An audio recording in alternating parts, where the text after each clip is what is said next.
అమ్మా నాన్న మనల్ని చిన్నప్పటి నుంచి ఒక స్టేజ్లో వచ్చేంత వరకు ఎంతో కష్టపడి చదివిపించి మంచిగా చూసుకుంటూ ఉంటారు.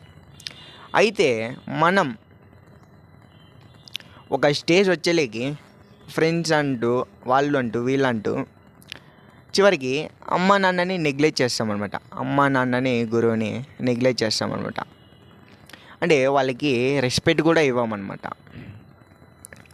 అమ్మా నాన్న మనల్ని చిన్నప్పటి నుంచి ఒక స్టేజ్లో వచ్చేంత వరకు ఎంతో కష్టపడి చదివిపించి మంచిగా చూసుకుంటూ ఉంటారు.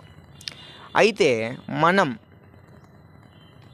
ఒక స్టేజ్ వచ్చేలేకి ఫ్రెండ్స్ అంటూ వాళ్ళు అంటూ వీళ్ళంటూ చివరికి అమ్మా నాన్నని నెగ్లెక్ట్ చేస్తామన్నమాట. అమ్మా నాన్నని గురువుని నెగ్లెక్ట్ చేస్తామన్నమాట. అంటే వాళ్ళకి రెస్పెక్ట్ కూడా ఇవ్వమన్నమాట.